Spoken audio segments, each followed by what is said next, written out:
میرے محترم مظہر عباس بھائی اور سیاسی اکابرین اور سہیل وڑائی صاحب اور میرے اینکر جو ہیں اکرم درانی صاحب،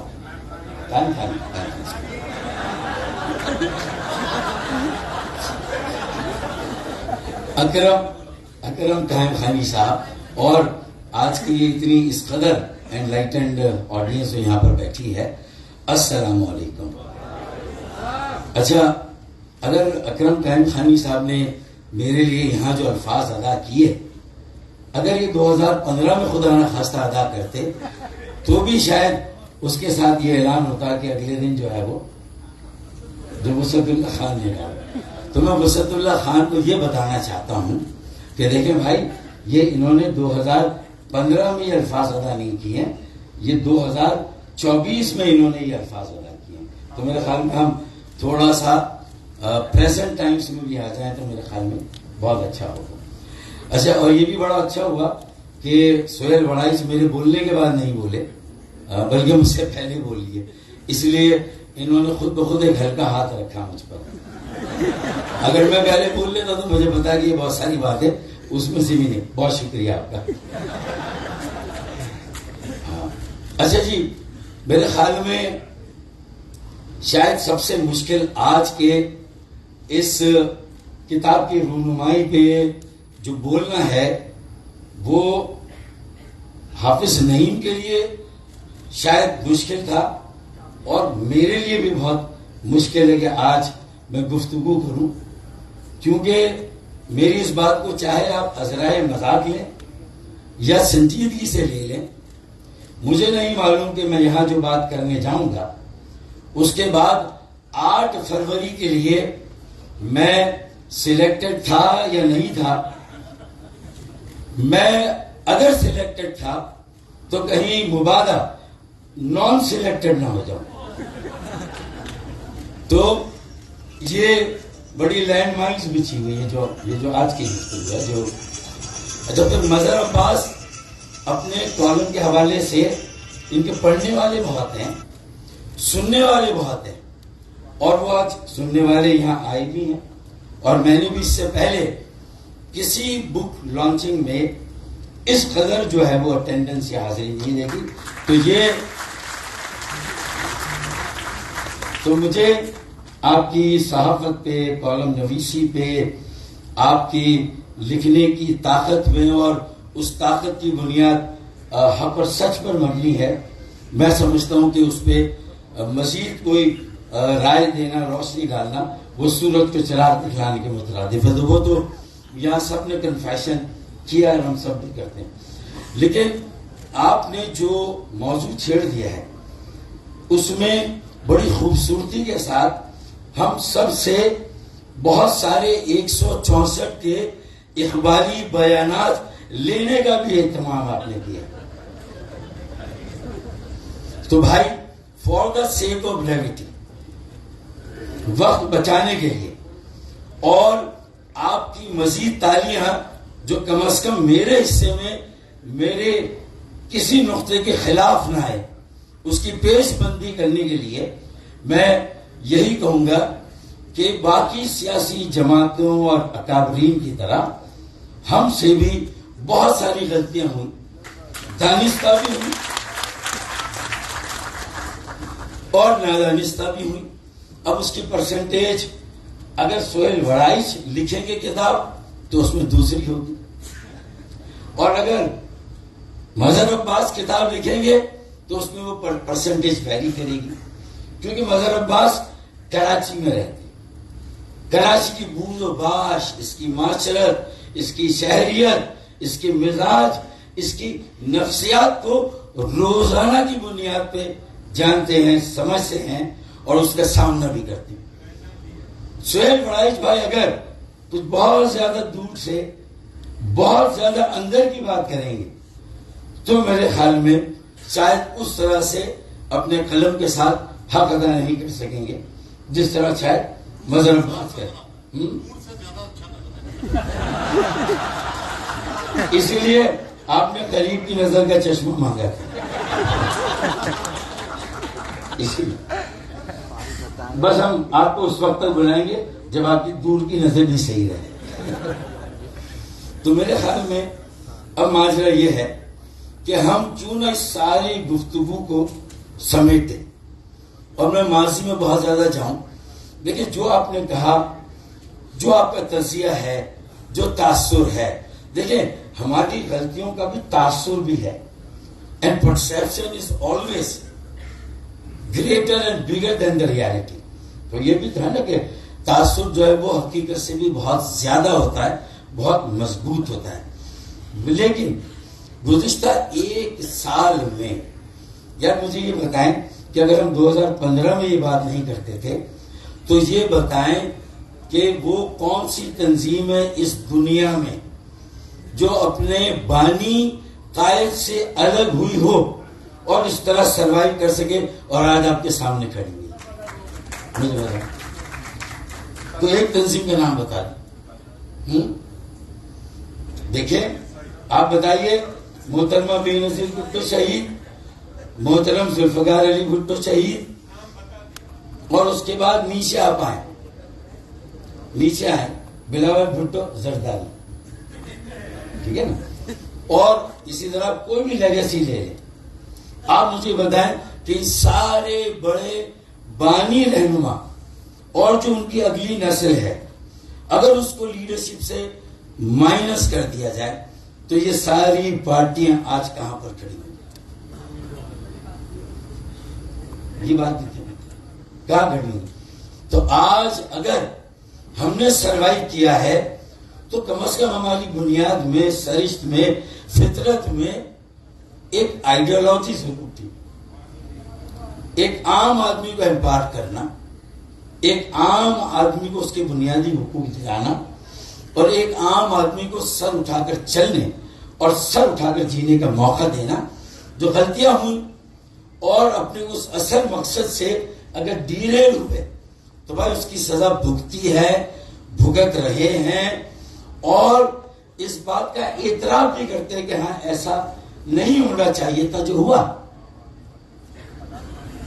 اور 22 اگست 2016 تو کسی حال میں نہیں ہونا چاہیے تھا.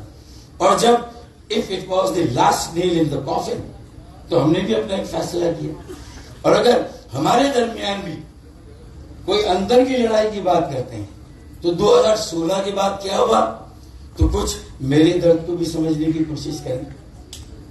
کسی ایک سلیکٹڈ حکومت کو چلانے کے لیے صرف اس کے لوگوں کو الیکٹ نہیں کرایا گیا بلکہ ایم کیو ایم کے اندر بھی جو اگر کوئی نیکسٹ لیڈرشپ آ رہی تھی, بن رہی تھی, اس کو بھی تو پارٹی سے الگ کرایا گیا ہے. اس کا بھی تو ذکر کر.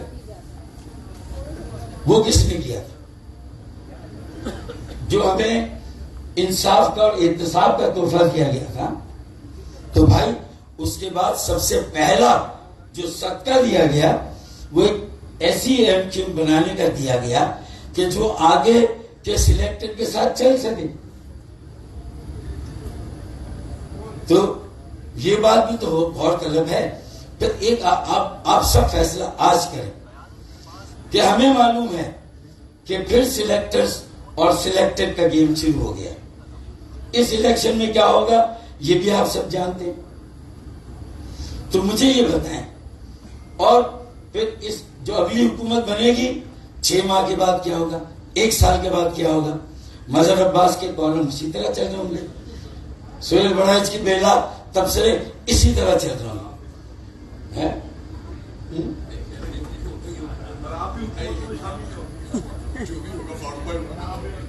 نہیں یہی دیکھیں, اب آپ کہہ رہے حکومت میں ہو گئے. نہیں اچھا, اور پبلک کی تقریر میں کہہ رہے ہیں کہ ایم کیو ایم بائیکاٹ کر دے گی. بھائی کیوں, میرے بائیکاٹ سے آپ کا کیا تعلق ہے؟ اس لیے کہ آپ کی لاٹری لگتی ہے. دیکھیں بھائی نہ چھیڑو مرنگن, اگر آپ پنگا لیں گے تو میں کہوں گا ایک مائک آپ رکھیں, ایک میں رکھتا ہوں, آئیں بات کرتے ہیں. میں بھی بات کر رہا ہوں بھائی, میں کون سا لڑ رہا ہوں. تو اب صورت یہ میرے بھائی میری بہنوں, سچویشن یہ ہے کہ کیا یہ اسی طرح سب کچھ چلتا رہے گا ایک کتاب آئے گی, کالم آئیں گے, مسد اللہ خان اپنی بات کریں گے. مطلب ہم نے بھی تو ان ساری چیزوں کو تھوڑا سا اپنے سٹریس کو کم کرنے, اپنی ٹینشن کو کم کرنے, تھوڑا سا ادب, تھوڑی سی زبان, تھوڑا سا لٹریچر, تھوڑی سی تاریخ, بس یہ حوالے ہمیں مل جاتے, ہم سب بھی تو گھر چلے جاتے. ہمیں بھی تو کچھ سوچنا ہے. آئیں ایک ایسی لابینگ کا سلسلہ شروع کریں اور یہ طے کریں کہ بھائی اگر ہر الیکشن کے بعد ایسا ہونا ہے اور ہر الیکشن میں ایسا ہونا ہے تو ساری سیاسی جماعتیں کھڑی ہو جائیں اور وہ یہ فیصلہ کریں کہ بھائی ہمیں الیکشن لڑنا نہیں ہے, پہلے رولز آف دی گیمز کو صحیح کریں, اس کے بعد الیکشن لڑیں. ورنہ آج جو جیل میں ہے وہ بھی ریل میں آنا چاہتا ہے اور جو ریل میں اس کو جیل میں بھیجنا چاہتا ہے. بات تو یعنی اسٹیبلشمنٹ کو ہدف تنقید بنائے, سب بناتے ہیں, جس کے ہاتھ میں قلم ہے اور جو کچھ لکھ سکتا ہے وہ کر رہے ہیں, لیکن یہ بتائیں کہ ہم سب کی اجتماعی ذمہ داری کا ہے as a political fraternity, as a so called custodian of democracy, ہم سب کہاں پر کھڑے ہیں؟ کیا ہم نے کوئی صحیح کی, کوئی نیشنل ایجنڈا بنایا؟ ہاں, ہمیں سوشل اکانومک ایجنڈا بنانا جس میں عمل ہم کر سکے نہ کر سکے. پولیٹیکل اسٹیبلٹی کی بات کرتے ہیں, کیا کسی نے بھی بات کی؟ ہاں, حافظ نعیم نے کہا کہ کیا جیسی بھی جمہوریت ہے کیا یہ سلیکٹو جمہوریت نہیں ہے؟ سلیکٹڈ کی بات ہوئی, سلیکٹرز کی بات ہوئی, لیکن اسی سلیکٹو ڈیموکریسی پر ساری بڑی جماعتوں کا اتفاق ہے. پی ایم ایل این ہو, پیپلز پارٹی ہو یا پی ٹی آئی ہو. پہلے 2 پارٹیوں کی باری آتی تھی, اب شاید یہ 3 پارٹیاں بن گئی, اب ان تینوں کی باری آئیں گی. ایسا ہی ہوگا نا. تو چوائس کہاں ہے عوام کے پاس بھی, اور گراس روٹ ڈیموکریسی کہاں ہے, پارٹیسپیٹری ڈیموکریسی کہاں ہے. پھر جمہوریت کا یہ مطلب کہ میجورٹی رولز, لیکن اس میں بھی کس حد تک رول, کہ کہاں تک رول کرنا ہے. کراچی میں, حیدرآباد میں, سکھر میں اگر ایک پورا مینڈیٹ آپ کے خلاف گیا ہے تو پھر اگر آپ کے پاس ایک اکثریت دہی سندھ کی ہے, اس کی بنیاد پہ آپ رول کر رہے ہیں, تو کیا آپ کے فیصلوں میں 15 سالوں میں جو پاکستان کی ضرورت ہے, کراچی میں K4, یہاں پر سرکولر ٹرین جو جائکا نے آ کے آفر کی, بلڈ اون آپریٹ, اس کو ایکسپٹ نہیں کیا گیا. انہوں نے کہا فیئر آپ کی مرضی سے رکھیں گے, لیکن نہیں ایکسپٹ کیا گیا. تو میرے خیال میں بات مکمل ہونی چاہیے, ورنہ تو ایسا ہی ہے نا کہ ہوا کے دوش پر رکھے ہوئے چلا لیں. ڈیموکریسی ہوا کے دوش پر رکھے ہوئے چلا لیں ہم, جو بجھ گئے تو ہوا سے شکایت ہے کیسے. اور میں تو یہ شعر ہر آنے والی حکومت اور ہر جانے والی حکومت کو کہتا ہوں کہ میں آج زد پہ اگر ہوں تو خوشگوار نہ, میں آج زد پہ اگر ہوں تو خوشگوار نہ ہو, چراغ سب کے بجھیں گے, ہوا کسی کی نہیں. اب اس میں غلطی سے ایک دن میرے منہ سے نکل گیا کہ اب یہ ذرا اگر اس کو سینسر کر دیں, یہ چیز نہ آ جائے تو سر میرا 8 فروری کو سلیکشن ہے ذرا. اب آپ ایسا آگے لگا دو نا یار, ایک ایسی تو لگانا ہے. اچھا, تو دیکھیں یہ بھی ایک, اس کو بھی وہ سمجھیں کہ یہ ایک علامتی طور پہ میں کہہ رہا ہوں کہ میں آج زد پہ اگر ہوں تو خوشگوار نہ, چراغ سب کے بجھیں گے, سپاہ کسی کی نہیں. اگر بھائی اب بتائیے کہ اگر میں سلیکٹڈ تھا تو اس گفتگو کے بعد آگے میرا کیا فیوچر ہے. اچھا, اس کے باوجود ہی اگر میں الیکٹ ہو جاؤں تو کم از کم آپ یہ گواہی تو دیں گے نہیں بھائی. اب دیکھیں, اب اس کا مطلب ہے کہ کسی پر چین نہیں, آپس میں اعتبار نہیں. یار کچھ لوگ تو آپس میں اعتبار کریں. 4 مرتبہ میں تمہیں کہہ چکا ہوں, تم ہے گاؤں کے کتنے بھی چودھری مر جائیں, کراچی کی پگ تمہارے سر پہ نہیں لگے گی بھائی، میں کہہ چکا ہوں.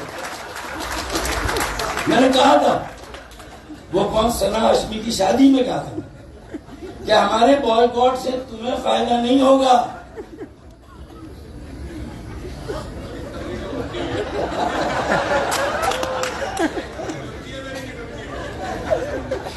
تو اب دیکھیں نا، یہ اب اسی لیے میں کہتا ہوں کہ بیٹھو، بات کرو. صرف یہی فورم نہیں ہے جب میں اور حافظ نعیم الرحمان ہم بات کریں، آپ سے کریں، میں اپنے اسکور کروں، یہ اپنا اسکور کریں. ہم کہاں بیٹھے آپس میں بھائی؟ ہم نے کون سی ذمہ داری؟ اب کراچی میں کوئی ایک جماعت، ایک میئر، پاکستان کا کوئی ایک جماعت، اس کا ایک سربراہ، ایک وزیر اعظم اس ملک کے، اس شہر کے جملہ مسائل حل نہیں کر سکتا. کہیں نہ کہیں ایک قومی ایجنڈے پر اتفاق رائے کرنا ہوگا، اور اس میں سب سے پہلا پوائنٹ ہونا چاہیے کہ بھائی الیکشن لڑنا بھی ہے کہ نہیں لڑنا. آئیں بات کریں اس میں، باقی ساری باتیں ایک دوسرے کی برائیاں چھوڑ دیں. جب الیکشن کے بعد کچھ آپ بتائیں نا کہ ایک ابھی ساری باتیں جو جائیں گی کہ ایک الیکشن سے دوسرے الیکشن تک ملک کے حالات اچھے ہوئے یا بد سے بدتر ہوئے. لوگوں کو ایک امید، ایک تسلی کہ وہ الیکشن ہو رہے ہیں. 30% آج کسی نے کہا مہنگائی کم کر دیں گے، فارمولہ تیار کر لیا. ابھی آج ہی ایک جلسے میں کہیں وہاں تھا ہزارہ ڈویژن میں 30% کمی کر دیں گے، فارمولہ تیار ہو گیا. تو بھائی یہ کیسے تیار ہوا فارمولہ؟ آپ مجھے بتائیں. کیا آپ آئٹم نمبر 7 جو کانسٹیٹیوشن کی فیڈرل لیجسلیٹو لسٹ کا ہے اس کو ڈیلیٹ کریں گے کہ every taxable income must be tax except for agriculture? کیوں؟ لینڈ ریفارمز کی بات کی، بہت ساری چیزیں تو جس میں میں اور آپ ایک پیج پر ہیں. پی ٹی آئی بھی یہ کہتے کہتے تھک گئی کہ ہم اور اسٹیبلشمنٹ ایک پیج پر ہیں. یاد ہے؟ ایک پیج پر ہے یا ایک پیج پر ہے؟ ختم ہوگا جو پتہ نہیں چلا، کب زمین نکل گئی پتہ ہی نہیں چلا ہے. اسی لیے میں کہہ رہا ہوں کہ وہاں سے اڈیالہ سے بات اڈیالہ کی ہوئی، اور کہاں کہاں کی بات ہوئی تھی؟ کن کی جیلوں کی بات ہوئی تھی؟ اٹک کی بات ہوئی نہیں بھائی، شاہی قلعہ کی ہوئی، اٹک کی بات ہی نہیں ہوئی. جی میں تھا، میں بھی تھا وہاں. تو یہ سب گزرے ہیں اسی تجربے سے. وہ کہتے ہیں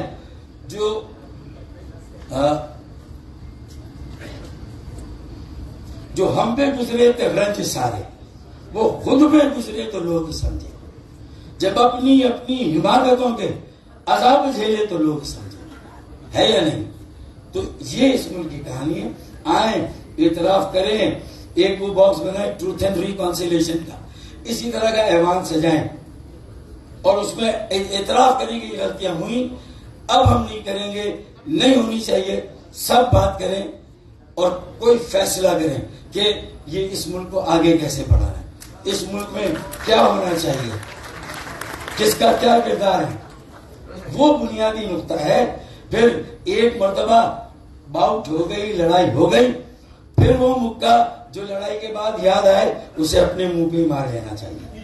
تو میرے خیال میں ہم سب تیاری کر رہے ہیں کہ جب سانپ گزر جائے گا پھر لکیر پیٹیں گے، پھر وہ گھونسا اپنے منہ پہ ماریں گے. وما علینا الا البلاغ.